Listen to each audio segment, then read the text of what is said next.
Your cooking is awful. You're old now, retired, and jobless. Honestly, there's no reason for me to stay married to you anymore. I've been a great husband, but it's time we get divorced. Right away.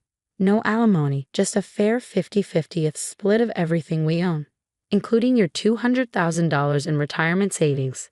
See how generous I am. When my retirement benefits finally came in, my husband Liam hit me with the idea of divorce. He said it was because I wasn't a good wife, but after decades of marriage, I knew the real reason. He had never cared about our family life. I glanced at Liam. He thought I'd be devastated by his sudden demand, but instead he looked pleased with himself. It was as if he was proud of how cruel he could be, like he had won some twisted game. His betrayal was truly disgusting. But I had no reason to panic. If this was the path he wanted, I could handle it calmly and make sure he faced the consequences. If we're divorcing, we need to sort out our finances, right? Fine. Let's get everything settled so you can get out of my life for good. Oh, but before that, I reached out and handed him something. It was my way of showing him the hell he'd brought upon himself. I'm just an ordinary woman, 60 years old this year. I recently retired after working my entire career. Back when I was young, it wasn't common for women to attend university, but I wanted to understand the world and enjoy my youth. So I decided to study economics. Through my studies, I learned how the world works and how it connects to everyday life. My dream had been to open my own restaurant, but in the end, I chose the security of a government job. Liam, my husband, was a classmate in college. Though we studied the same subject, we barely interacted at first. By junior year, we ended up in the same club, spending time together during events and working on our theses. Over time, we grew closer, but we didn't start dating until after graduation. I used to go out for drinks with Liam and other friends from university. We'd laugh, share stories, and complain about work. Out of everyone, Liam and I got along the best. Sometimes we'd meet up just the two of us for drinks. I didn't dislike him. In fact, I enjoy his company a lot. Eventually, one thing led to another, and we naturally started dating. On weekends, we usually hung out at each other's houses, relaxing and enjoying lazy days. I'd cook simple meals, and we'd eat together, or we'd grab something from a fast food place. Occasionally, we'd treat ourselves to a nice restaurant. During summer and winter holidays, we made it a tradition to travel, either abroad or to different parts of the country. After 5 years of dating, we decided to get married. I was about to turn 30, and it felt like the right time. We both thought it was a good moment to start a family. 2 years into our marriage, our daughter, Lily, was born. Pregnancy and childbirth were completely new experiences for me, and I had so many worries. Liam, on the other hand, seemed pretty carefree about it all. It annoyed me, but I stayed quiet and dealt with it. During that time, my sister, Emily, was a big part of my life. After our parents passed away around the time I graduated from university, Emily and I became each other's main support. She had started working right after high school, and I was already employed, so we managed to get by financially. We both deeply loved our parents and leaned on each other during those tough times. Emily lived just a 10-minute walk from me. Anytime one of us needed help, the other was there immediately. She wasn't married and wasn't dating anyone, mostly because of her bad luck with men in the past. Her first boyfriend was a smooth-talking cheater who got her into financial trouble. He borrowed money in her name and spent it recklessly. Since then, she's been wary of relationships and avoided men altogether. When I told her I was pregnant and feeling overwhelmed, Emily understood completely. She came over every day to help with housework and check on me. Liam, being old-fashioned, refused to do chores. I was juggling a job, housework, and horrible morning sickness. I barely survived until I could take maternity leave. Thanks to Emily's help, I made it through and delivered Lily safely. Liam was there for the birth, and we shared that joyful moment. But after that, he didn't want anything to do with taking care of the baby. Instead, he started complaining. Dinner was late, the baby's crying was keeping him up, and he was constantly irritable.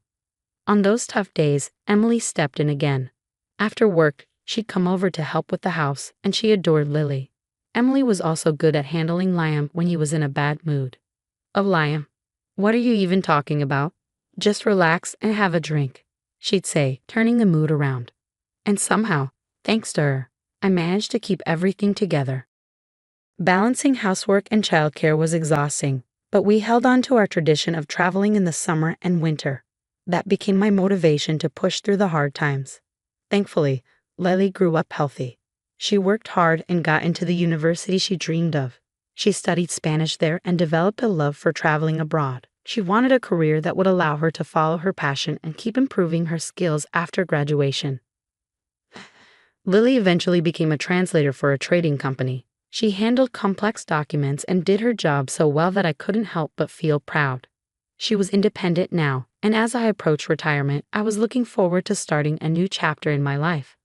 I'd saved enough money and would be receiving a big sum from my retirement fund. With more free time ahead, I wanted to try new things. But during that time, I noticed something strange. Liam started coming home very late. Normally, he'd be home about an hour after work, but lately he wasn't walking through the door until 10 or 11 p.m. He was also eating out more often than usual. I've been getting better opportunities at work, so I've had to entertain clients, he explained one night. It's just a final push before I retire. His explanation didn't quite sit right with me. Why would the company give such a big responsibility to someone about to retire? Still, he seemed happy about it, so I didn't question him further. Instead, I brought it up with Emily when she visited.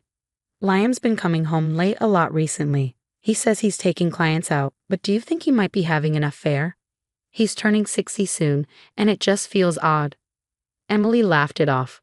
Come on, don't be ridiculous. He's probably just doing what he says, giving it one last effort before retirement. Besides, he doesn't exactly seem like he has the energy for an affair, does he? You'd know that better than anyone. I wanted to believe her. I tried to push my doubts aside and focus on the future I imagined for us. A peaceful life together, enjoying retirement and spending time like we used to. Then one day, I got a call from Lily. Mom, you like a good drink, right? I found this stylish bar recently. Want to go together? Of course, and it's my treat, so don't worry about anything. Wow, you sound so fancy. All right, I'll let you spoil me. Let's go. Her grown-up attitude warmed my heart. I hadn't spent much time with her lately, so I decided to take the chance. A few days later, we met up. The bar was exactly the kind of trendy spot Lily liked. Chic, cozy, and warm. It served craft beers, wines, and an impressive mix of dishes inspired by American and French cuisine. You always find such great places. Is this where all your money goes? I teased. She laughed. Not at all. I only come to places like this for special occasions, like tonight. It's not as pricey as it looks. We joked around and caught up, enjoying a rare mother-daughter outing. She told me she'd recently started dating someone from her company, a reliable, hard-working guy. Hearing her talk about her life and relationships made me emotional. I was so proud of how far she'd come. But that happy moment was shattered by what I saw next. When I went to the restroom, I noticed Liam sitting at the bar counter. Beside him was Emily. I froze, trying to make sense of it. Liam was supposed to be entertaining a client that night. What was he doing here with my sister?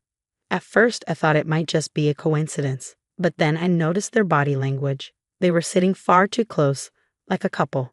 Liam had his arm around Emily's waist, and the look on his face reminded me of how he used to look at me when we were dating. A wave of nostalgia hit me, mixed with a painful tightness in my chest. I couldn't believe what I was seeing. Even if Liam was drunk, what I saw felt like too much. Emily seemed happy, though. I was upset, but I managed to calm myself down and return to the table. Lily could tell something was off from the look on my face. Mom, what's wrong? Are you okay? I sighed, then told her everything I had seen. Well, I guess he's just tired of me. Emily's younger, prettier, and smarter. This is what happens when you've been together for almost 30 years. Lily's eyes went wide. Oh my God. He's been having an affair with her? That's crazy. Don't blame yourself, Mom. The problem isn't with the person being cheated on, it's the person who cheats. I'm here for you, and I won't let him get away with this. Let's make him regret it.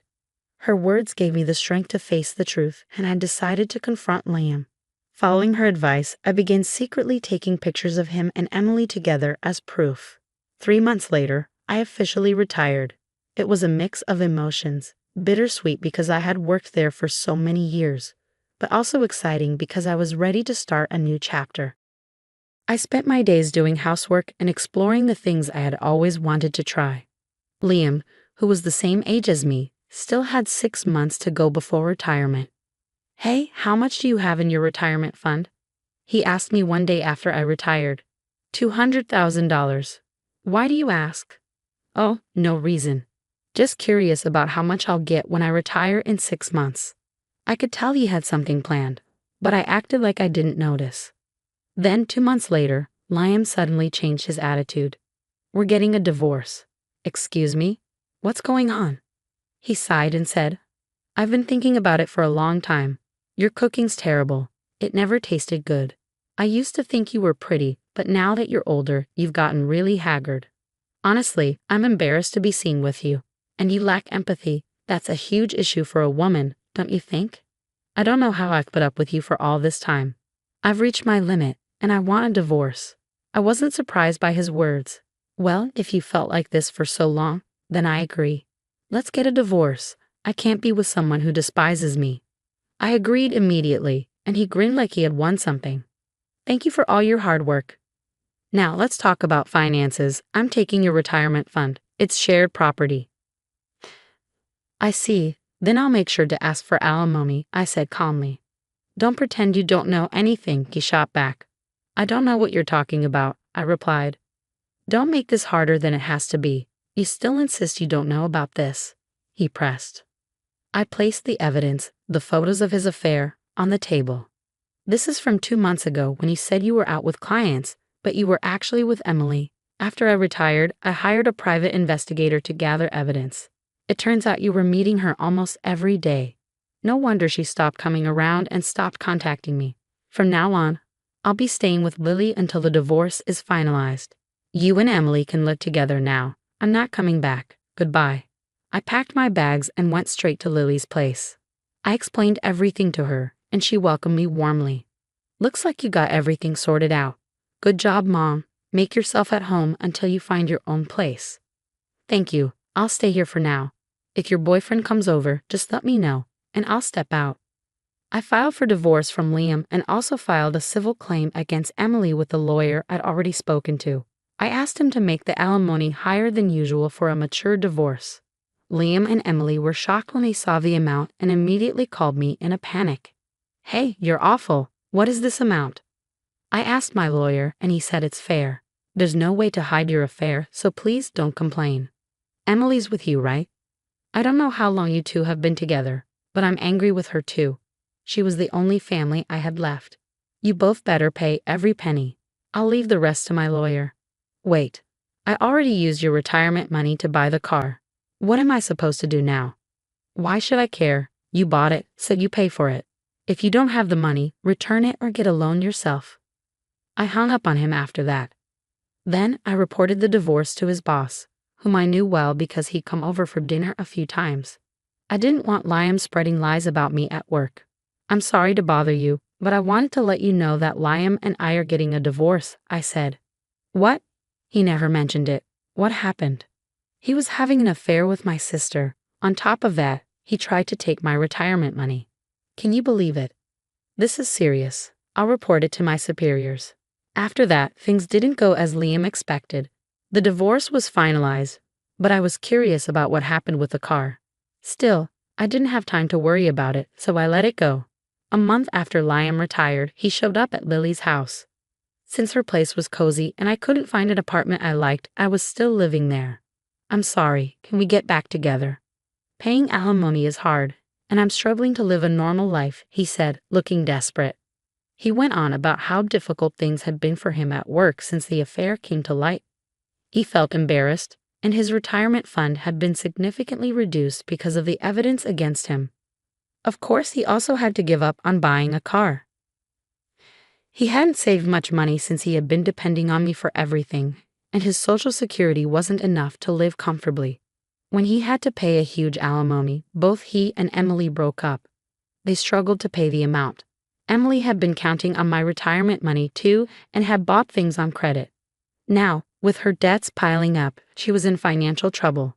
Liam was left alone, destined for a lonely second life. "You're just after my money, right?"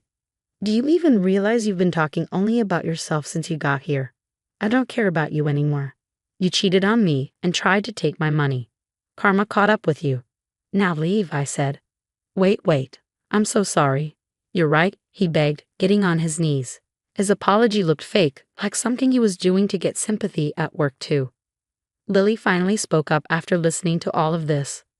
Do you know how hard life was for Mom? She worked and took care of everything alone. You never helped her, and when she tried to talk to you, you got mad. I always thought you were awful, and now you're asking her to get back together just because you need money? How much lower can you go? I never want to see you again, you traitor. Hearing this from his own daughter was too much for him to handle.